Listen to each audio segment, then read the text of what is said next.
To see the fully uncut version of this video, head over to patreon.com/Jonjo Lyons.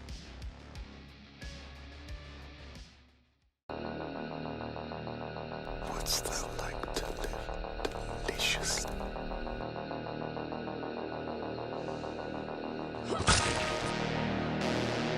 Chaos reigns. Please don't scream. Nah, Sid, don't you blame the movies. Movies don't create psychos. Movies make psychos more creative.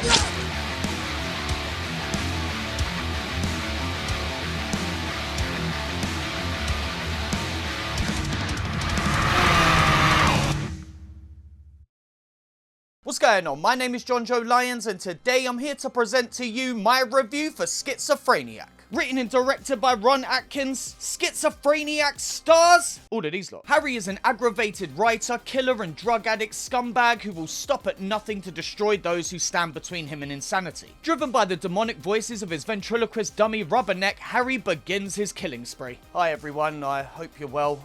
Look, I'm just gonna come out and say it. The film we're about to watch today is by far the worst thing I've ever seen. That title was previously held by Animal Soup, but that movie is The Godfather compared to this utter train wreck. It's also quite similar to Nutbag in a lot of ways, but where that film was an intelligent character study on a man with the silliest walk in the world, this is just madness from start to finish. I honestly feel dumber for watching it. When I saw Nutbag, I thought the killer was ridiculous, but again, compared to the killer in this, he might as well have been performing Shakespeare. I don't have any information about the filmmaker behind this and put as much effort into my research as they did the film, so let's just crack on, yeah? Also, this isn't my fault, by the way. This film was suggested by a very good friend of mine, Piper, so if you want to blame someone, blame her. But before we get into all of that, I just want to remind you, you can see this video completely uncut and early at patreon.com/Jonjo Lyons for as little as $2 a month. That's it. Want to see the videos uncut and get access to the Discord, plus all the Patreon exclusive reviews that have been taken off YouTube? Go there. And if you don't have $2 but still like the content, please click subscribe. It's free, it really helps, and I really appreciate it. We also still have the Filthy Jonjo t-shirts in stock, so if you want to buy one for yourself or preferably your grandma, go over to last shirt on the left. And finally, just a quick reminder that the crowdfund for my short film Better Anything will be starting in April with a pitch video posted to the main channel shot by the awesome On The Level Media. I just got the rough cut through last night and I am so impressed with the level of quality they were able to achieve. Somehow they got me to look professional. I know. Go give them a follow on Instagram and hire them for all your cinematic needs. But anyway, I'm in the mood to... So let's not waste any more time. Get ready to love, then quickly hate this movie with a passion. This is Schizophreniac.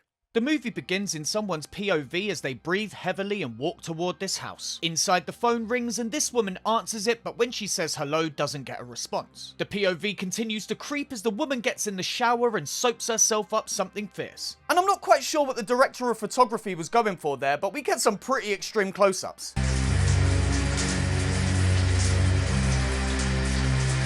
Another inch and we'd be able to tell how old she is from the rings around her cervix. The phone rings a second time, so the woman gets out of the shower to answer, but again, there's no one on the other end. The POV spies at the woman through the window when the phone rings a third time.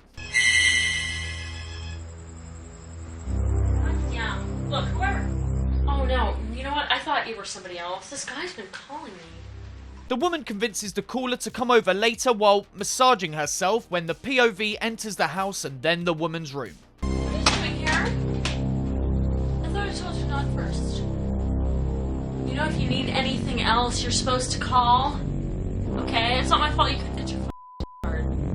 If you need anything else, it's at least $100. What are you doing? The POV then grabs the woman by her throat, killing her pretty much straight away. He then flips her over and... yeah.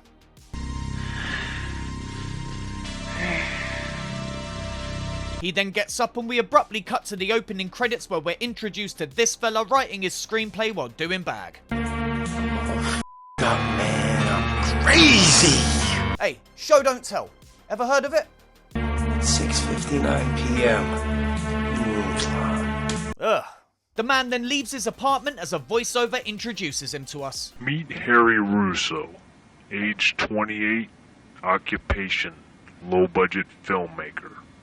Harry is a man on the edge of sanity due to his drug habit and his paranoid delusions of his girlfriend Drew not being loyal to him. But things are about to even get worse as Harry falls deeper and deeper into the hands of his friend he calls Rubberneck. Harry then opens this fridge, finding a drink inside before getting in his car and taking off. He pulls up at this Wendy's and tries to order a Big Mac from the drive-thru, but is of course unsuccessful. You're gonna have to go across the street to get those Big Macs, sir. I thought this was the place. This is Wendy's. Big Macs or McDonald's. Who are you talking to? This is the place! Damn! I'm sure they just rocked up to an actual Wendy's here, and the poor guy working the drive-thru inadvertently ended up becoming a star of this film without their knowledge. So from their perspective, they're just getting shouted at by yet another arsehole customer. That's a pretty cool way to endear us as an audience to the character and filmmaker. Cut to Harry doing this and me realizing we have another hour and 12 minutes left to go. He knocks on this door and is let in by his therapist, Dr. Brown, who notes how wound up he looks, and his little friend, Mr. Rubberneck. Dr. Brown tells him he needs to calm down, giving him a glass of water and a pill. They then begin to discuss Harry's girlfriend, Drew. Now, is Drew the cause of the voices, you think? No, well, yeah. Cut to Drew wondering where Harry is as we join him approaching the building. He knocks and is let in, where he continues to showcase his charming personality. Hi, baby. How are you? He sticks on the telly and partakes once again as Drew complains about him being on another drugs binge. She then presents him with the Mr. Rubberneck doll, which he is very pleased about. Hey, Rubberneck. You like him? I love him. Good. Thanks a lot, sweetheart. Harry suddenly kicks off, accusing the woman of banging some guy to get the doll, but she denies it, saying the guy just knew Harry liked the movies it's from. He calms down, then flips, saying the same shit again when we cut to his partner Drew being carried on someone's shoulders, but the other way around. Then she leaves and we get some more exquisite acting from Harry. I'll ruin that bitch! Rubberneck! Oh, Lord and Jesus. I wonder if this guy's available to be in my movie. Cut back to Dr. Brown as we see this was all a flashback, and he asks what Harry would do if his partner was indeed sleeping with someone else. What? I'd cut her neck off her head out of here. Dr. Brown then suggests they smoke, so he lights up and asks Harry about his drug use, which is unsurprisingly rampant. And I've just realised this is the second movie that I've covered this year with a Doc Brown in it. This one's better though. We find out before getting the doll he would have delusions of Drew's voice, but ever since she gave it to him, now he only hears that. He almost looks like he wants to talk, Harry. What does he want to say? Wants to say, kill that doctor. Kill Drew. And it'll just be me and you, Harry. The therapist is obviously concerned about this, saying he's never said kill before, when we get another flashback. It's a good movie, eh, Rubberneck? This director, Ron Atkins, he's one of the best. Wouldn't you agree? I already said this, but the director's name is Ron Atkins. Yeah. Anyway, then the doll starts talking. Listen to me. It's me, Rubberneck. You just say something? You tell me. What the f***? I'm having a really difficult time here, as every passing moment is absolutely ridiculous, and I want to show you all of it. I've just decided that this video is going to be the first one where the Patreon version is not only uncut but also significantly longer. Is it all in my brain? Or is it the drugs? Rubberneck tells Harry he needs to kill his partner and the bloke she's banging, when we cut back to the session as the doctor asks if the doll controls Harry. He asks Harry why he would do what the doll tells him, and he says he tells him to do things he likes. This somehow is not good for you, Harry. I don't think Rubberneck... At first, I thought Rubberneck was alright. Sorry, what, mate? I don't think Rubberneck... At first, I thought Rubberneck was alright. Do we want to get a second take on that? No? Excellent. Doc tells Harry he's going over the deep end, whatever that means, when Harry decides to take a dump. In the bathroom, Harry takes off his top, applies lipstick, draws a pentagram on his tum-tum, and pops this wig on before knocking one out. He then has a dance and does some more bag before saying he's gonna carve the doctor up like pizza. I'm gonna carve him like a pizza! All the dialogue is great in this movie, and I suspect it's so unique because the actors kept up their lines and the director couldn't be bothered to go again. I love it. Cut to Harry exiting the bathroom and attacking the doctor.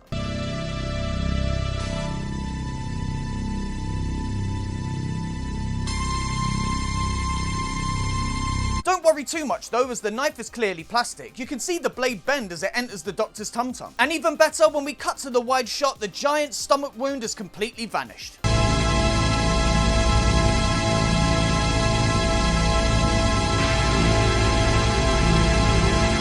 Oh, for fuck's sake. I'm starting to love this movie, aren't I?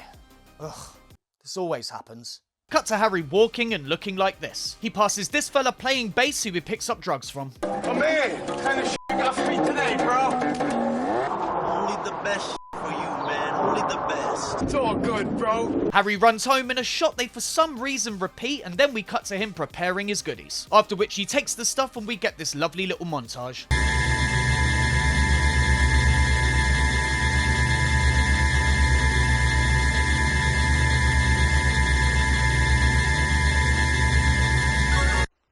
Pretty much every scene in this movie abruptly ends like that. Cut to Harry doing more bag, then moaning to Mr. Rubberneck about his parents and even upbringing.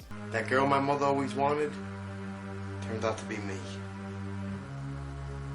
She used to put me in dresses and beat me and molest me. Okay. Dark. Moving on. After more moaning about women and others, we cut to him in a wig carrying on. He justifies his actions as we get these cutaways before ending with this line. Now let's go to work. Kill some dumb hoe. I love this guy's accent, man. It's like someone gave meth to Andrew Dice Clay. Cut to Harry in the car continuing to talk to his doll about hooas. At a gas station, he has a chat with this woman who offers her services for $100. Harry says he's low on cash, so instead offers her crack, which she gladly accepts. They jump in the car and drive off as this fella calls Harry an arsehole. We then cut to the car pulling up and get another fantastic interaction. What the f is your name? Anything you want me to be, baby. If it's Bambi, I'll bounce off the walls for ya. Bambi. And the only thing bouncing in this car is gonna be my balls on your chin, alright? Okay, first of all, great performances all round, you guys. Really good stuff. And, second, did Bambi bounce off the walls? I don't... What are you talking about, lady? And just show me your tits. The woman obliges and Harry gives them a squeeze before accepting a polite noshing. That's when Harry starts telling Rubberneck to shut up. This of course weirds the woman out, and when she asks who he's talking to, Harry freaks out. He kicks her out of the car in this epic stunt, then runs round and hits her before strangling her so hard blood comes out of her mouth. Now, I'm not a doctor. Spoilers. But I don't think it's possible for that to happen just from strangling someone. What kind of pressure would have to be applied to the human neck to make it rupture and internally bleed? Surely there's somebody in medical school that watches my bullshit. If you do, please, answers in the comments. After a moment, we hear the woman's neck snap and Harry climbs on top to do the thing YouTube, or really anyone with a soul, doesn't want me to talk about. Finished, he gets up and we get a shot of Rubberneck watching, where he seems to be moving.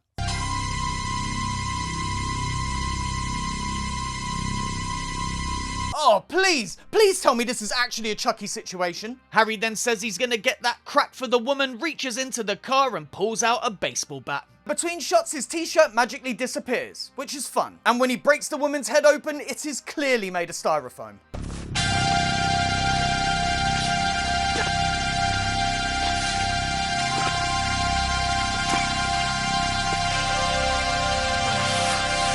They're not even trying to hide it. This is amazing.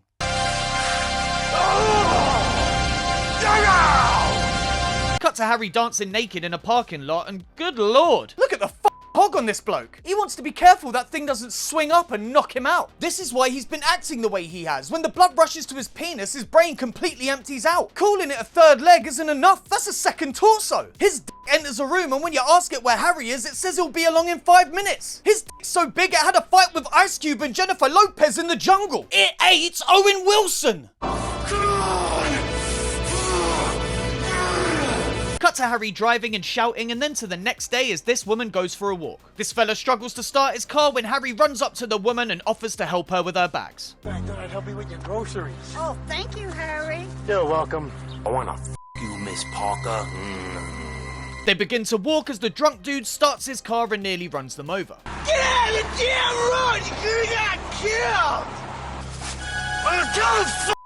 After shouting some abuse at them, Harry slaps the bloke about a bit, then continues to walk the old lady home. The driver throws up baked beans, it looks like, and we cut to Harry writing before getting up and heading to the bathroom.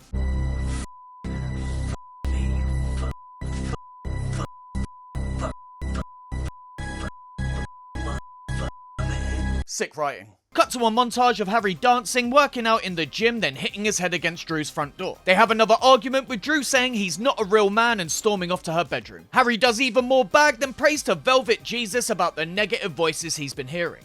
I'm hearing negative voices.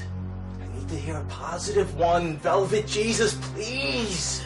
The light turns on and off, and apparently that's enough of a sign for Harry to change his ways. He wakes up Drew and tells her the good news when she sees Rubberneck sitting on the chair next to her, apparently reading an adult magazine, which is hilarious. Harry says the doll just talked to him, but again Drew isn't convinced. What do you think, this is a joke? You're dead. This guy's a proper emotional roller coaster. He then breaks her neck and dances around while singing Ding Dong the is dead. Next he punches the wall a bunch of times and seems to have sex with her belly button. I know that's not what they're going for here, but the placement of his body can only mean one thing. We cut between this attack and him w***ing himself off to spicy videos when he finally completes and gives his leavings a little taste.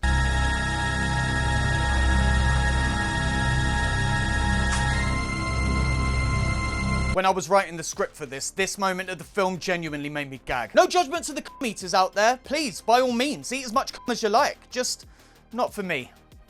Not for Jonjo. Harry finally finishes his belly button sex, then eats her nipple when we get this edit.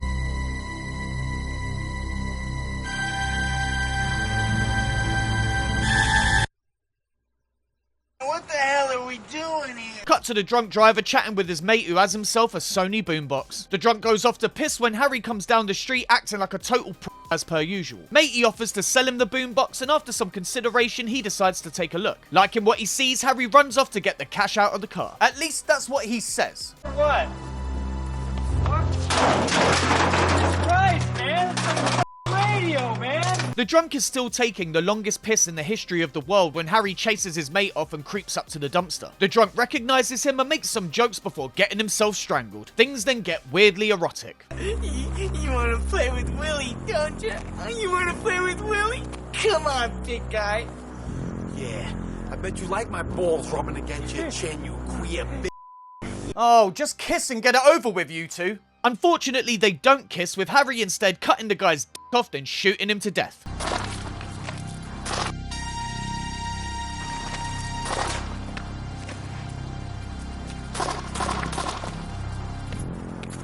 He then screams obscenities naked from the rooftop as we cut to the news where they report one of Harry's murders and show his police sketch. Cut to Harry waking up fully out of his mind.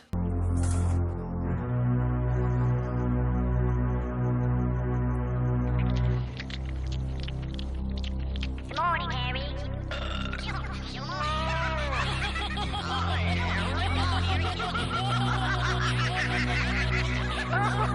Oh, good morning, Mr. Sun. What the f***? I don't know. Let's just keep going.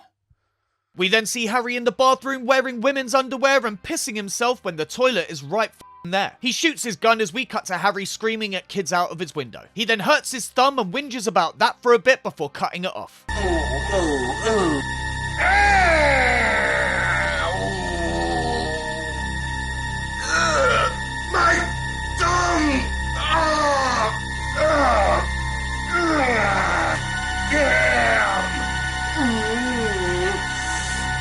Just to let you know how I'm feeling right now, I've come full circle and now despise the film again. Cut to more driving and talking bollocks. He pulls up at an adult relations theatre, which is a thing that I didn't think they still had in America. He then has to walk around to the front, and apparently this takes so long it changes from night to day. Harry then enters the building in this bathroom before acting super aggressive to this woman carrying a baby and pushing them out. Now alone, he gets himself all made up and does his best taxi driver impression.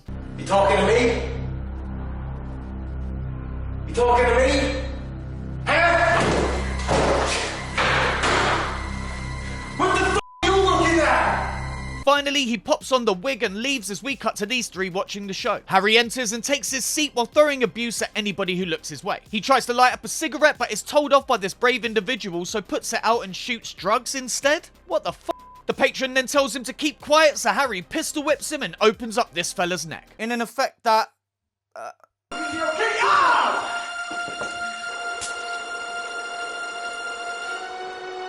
Where's the head?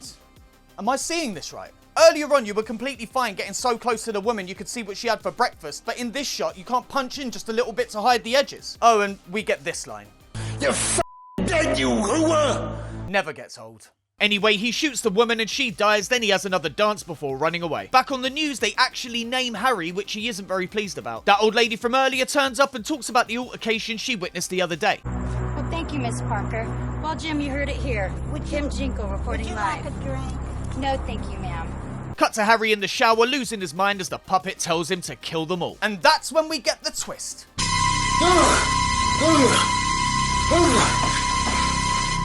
What the f***? It was all a dream! Next to him, he finds a VHS that says play me, so pops it in and is greeted by himself. No f***ing way. The other him says he lost it and killed someone, which our Harry doesn't believe. The other him tells him to kill them all, and we cut to Harry with hair laughing. He then wakes up again and looks out of the window.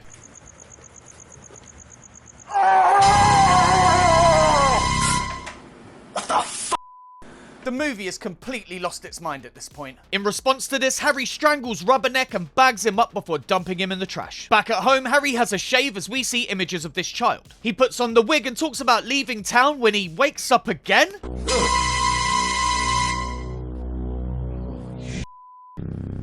He turns to tell Drew about his crazy dream and pulls back the cover to reveal Rubberneck. He then strangles Rubberneck, who turns into a child. He screams at us that our kids are dead, then laughs like an absolute c*** when the film mercifully comes to an end.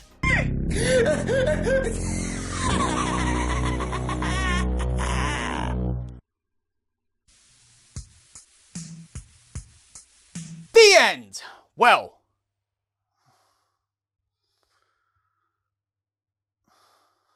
Schizophreniac is a film that on paper I should be all the way into. The ridiculous lead performance, the non-existent story, the many glaring mistakes, and the complete lack of I should love this, but honestly, I can't remember the last time I've been this irritated by a film. The story is simple enough with us following the daily exploits of serial killer Harry Russo and his puppet Rubberneck. And that's it, it's one of those movies. We learn just enough about the character's past to justify his current condition, but there's no arc for Harry. He starts nuts and ends nuts, only changing his appearance and leaving town when the authorities start to catch wind of his misdeeds. It's a story we've seen so many times before, with the only twist being the addition of the puppet. Speaking of which, why does Rubberneck move in that one shot? Wouldn't it have been nice to have him actually talking to Harry? Have him not be a delusion? Whatever, moving on. I'll also say there are a couple of moments where the filmmaking feels irresponsible. I mean, screaming at random Wendy's employees is one thing, but the two instances involving children felt kinda dangerous. The look on that kid's face when Harry is strangling her is too real for my liking, and I think she might be a bit young to be acting. Wasn't a fan of that. In terms of the cast, there's only one person really worth talking about, and that's Harry, played by Jonjo, which I'm almost certainly pronouncing incorrectly. What in the holy hell was going on with this bloke? I mean, you gotta give it to the guy. He is seriously going for it with a totally fearless performance. The only problem is he's awful. I just found this guy so supremely annoying. Way too annoying to enjoy anything else. I spent the entire film just wishing the guy would shut the f*** up, and spoilers, he never does. Next is the gore, and good lord, they tried. Not a single effect looks convincing, but there is blood there. I don't know what they were thinking, I just hope that this is one aspect they can improve on in the following sequels. That woman's styrofoam head might be the silliest thing I have ever seen in a finished film. Presentation is horrible, with terrible video quality, editing, music, sound, all those horrible filters. Literally everything is terrible. What else do I say? It is brutally bad. In the end, Schizophreniac's biggest and best quality is its title. Every single other aspect of the film is the worst I've ever seen. Although I guess it is technically better than Animal Soup, or at least more ambitious, it's the lead performance that makes me want to burn every copy of the film in existence. Some might disagree, calling him the best part, but I hated him. I normally end these reviews suggesting how best to watch the film I'm covering, but for this one, I just gotta say, don't bother unless you want to punish yourself. No redeeming features, absolutely awful, and I am so upset there's sequels. One thing's for certain, it can't be any worse than this. Right? Right? So that was my review for Schizophreniac. What do you lot think? I can see why some people might be able to get entertainment out of this, but man, that main character was one of the most annoying I've ever seen in a film. Big though. Speaking of which, If you want to see a woman's head get turned into styrofoam before being smashed into pieces completely uncut and early, head over to patreon.com/Jonjo Lyons. There you can find the uncut version of this review plus others with more stuff being added all the time. We got the uncut reviews, Patreon exclusive reviews, / comic breakdowns and the Discord. And all that can be yours for as little as $2 a month. You can pledge more, I really appreciate it, but save that money for the crowdfund for Better Anything. We're launching the pitch video next month, so just look out for that. It's going to be really cool and I can't wait for you to see it. So that's it for another week. Like the video, leave a comment and click subscribe if you haven't already. My name's Jonjo Lyons, and if this video does well, I'm going to be forced to look at the sequel. Maybe it's better. It's most likely worse. Oh, fuck.